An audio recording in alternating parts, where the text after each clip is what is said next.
Hi friends, welcome to Anita Prabhakar special kitchen channel. ಇವತ್ತು ನನ್ನ ಕಿಚನಲ್ಲಿ ಸ್ಪೆಷಲಾಗಿ ನಿಮಗೆ ಬೆಂಡೆಕಾಯಿ ಮೊಸರುಳಿ ಹೇಗೆ ಮಾಡೋದು ಅಂತ ತೋರಿಸ್ಕೊಡ್ತೀನಿ ಫ್ರೆಂಡ್ಸ್. ನಾನು ಆಲ್ರೆಡಿ ಬೇಕಾಗಿರುವಂಥ ಸಾಮಗ್ರಿಗಳನ್ನ ರೆಡಿ ಮಾಡಿ ಇಟ್ಕೊಂಡಿದ್ದೀನಿ. ಇವಾಗ ಫಟಾಫಟ್ ಅಂತ ಬೆಂಡೆಕಾಯಿ ಮೊಸರುಳಿ ಮಾಡ್ಕೊಬಂದ್ಬಿಡೋಣ. ನೋಡಿ ಫ್ರೆಂಡ್ಸ್, ನಾನು ಬಾಣಲಿ ಬಿಸಿ ಮಾಡೋಕ್ಕೆ ಇಟ್ಟಿದ್ದೀನಿ. ಅದಕ್ಕೆ ನಾನು ಒಂದು 7 ಹಸಿಮೆಣಸಿನ್ಕಾಯಿನ ಹುರ್ಕೊಳ್ತಾ ಇದ್ದೀನಿ. ನೋಡಿ, ಈ ಥರ ಹುರ್ಕೊಂಡು ತಣ್ಣಗಾಗೋಕ್ಕೆ ಒಂದು ಪ್ಲೇಟಲ್ಲಿ ಹಾಕ್ಕೋಬೇಕಾಗುತ್ತೆ ಫ್ರೆಂಡ್ಸ್. ಅದೇ ಬಾಣಲಿಗೆ ನಾನು 1/4 table spoon black pepper seeds and ಜೀರಿಗೆ ಎರಡನ್ನೂ ಹಾಕ್ಕೊಳ್ತಾ ಇದ್ದೀನಿ ಬಾಣಲಿಗೆ ಹುರ್ಕೊಳ್ಳೋಕ್ಕೆ. ಕಾಳು ಮೆಣಸು ನೀವು ಬೇಕಾದರೆ ಜಾಸ್ತಿನೂ ತೊಗೋಬೋದು. ನಾನಿಲ್ಲಿ ಸ್ವಲ್ಪ ತೊಗೊಳ್ತಾ ಇದ್ದೀನಿ. ಹುರ್ಕೊಂಡು ತಣ್ಣಗಾಗೋಕ್ಕೆ ಪ್ಲೇಟಲ್ಲಿ ಹಾಕ್ಕೊಳ್ಳೋಣ ಫ್ರೆಂಡ್ಸ್. ಒಂದು ಜಾರ್ಗೆ ನಾನು ಒಂದು ಸ್ವಲ್ಪ ಕೊಬ್ಬರಿನ ತೆಂಗಿನಕಾಯಿನ ತೊಗೊಂಡಿದ್ದೀನಿ. ಅದೇ ಜಾರಿಗೆ ನಾನು ಹುರ್ಕೊಂಡಿರೋ ಅಂತಹ ಜೀರಿಗೆ, ಕರಿಮೆಣಸು, ಮೆಣಸಿನ್ಕಾಯಿನ ಹಾಕ್ಕೊಳ್ತಾ ಇದ್ದೀನಿ. ಮತ್ತು ಹಸಿ ಬೆಳ್ಳುಳ್ಳಿ ಅರ್ಧ ಹಾಕ್ಕೊಳ್ತಾ ಇದ್ದೀನಿ. ಒಂದು ಫುಲ್ಲು ಬೆಳ್ಳುಳ್ಳಿ ಗಡ್ಡೆಯಲ್ಲಿ ಅರ್ಧ ಗಡ್ಡೆ ಯೂಸ್ ಮಾಡಿದ್ದೀನಿ ನಾನು. ನೋಡಿ ಫ್ರೆಂಡ್ಸ್, ಇಷ್ಟಾದರೆ ಸಾಕು. ಇದ್ರ ಜೊತೆಗೆ ನಾನು ಒಂದು ಈರುಳ್ಳಿನ ಕಟ್ ಮಾಡಿ ಹಾಕ್ಕೊಳ್ತಾ ಇದ್ದೀನಿ.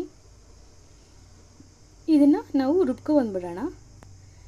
ಜಾಸ್ತಿ ಸಾಫ್ಟಾಗಿ ಏನು ಬೇಕಾಗಿಲ್ಲ, ಮೀಡಿಯಮಾಗಿ ರುಬ್ಕೊಳ್ಳೋಣ. ನೋಡಿ ಫ್ರೆಂಡ್ಸ್, ಇವಾಗ ಫಟಾಫಟ್ ಅಂತ ಬೆಂಡೆಕಾಯಿನ ಹುರ್ಕೊಬಿಡೋಣ. ಅದೇ ಬಾಣಲಿಗೆ ನಾನು ಎಣ್ಣೆ ಹಾಕ್ಕೊಂಡು ಬೆಂಡೆಕಾಯಿ ಹಾಕ್ಕೊಂಡು ಹುರ್ಕೊಂಡಿದ್ದೀನಿ.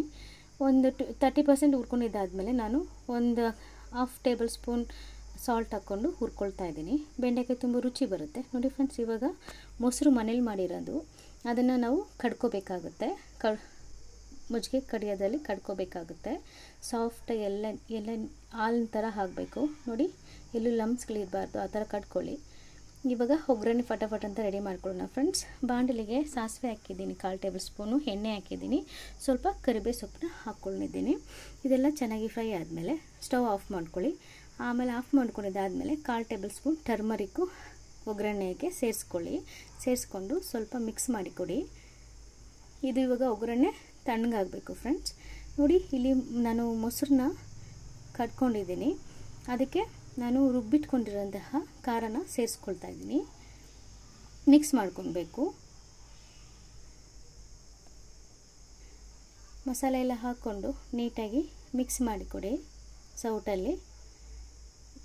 ಮೊಸರಿಗೆಲ್ಲ ಖಾರ ಸೇರ್ಕೊಳ್ಬೇಕು. ನೋಡಿ, ಉಪ್ಪು ನೀವು ರುಚಿ ನೋಡಿಕೊಂಡು ಉಪ್ಪು ಎಷ್ಟು ಬೇಕಾದರೂ ನಿಮ್ಮ ರುಚಿಗೆ ತಕ್ಕಷ್ಟು ಹಾಕ್ಕೊಳ್ಳಿ.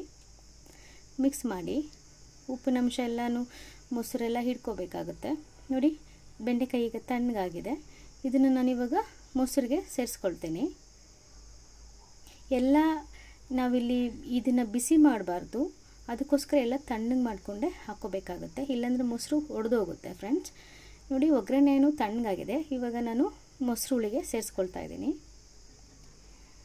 ಚೆನ್ನಾಗಿ ಇವಾಗ ಎಲ್ಲ ಮಿಕ್ಸ್ ಮಾಡಿಕೊಟ್ರೆ ತುಂಬ ಕಲರ್ಫುಲ್ಲಾಗಿ ಕಾಣಿಸುತ್ತೆ. ನೋಡಿ, ಎಷ್ಟು ಚೆನ್ನಾಗಿದೆ ಫ್ರೆಂಡ್ಸ್. ತುಂಬ ರುಚಿಯಾಗಿ ಅದ್ಭುತವಾಗಿ ಬೆಂಡೆಕಾಯಿ ಮೊಸರುಳಿ ರೆಡಿ ಆಯಿತು.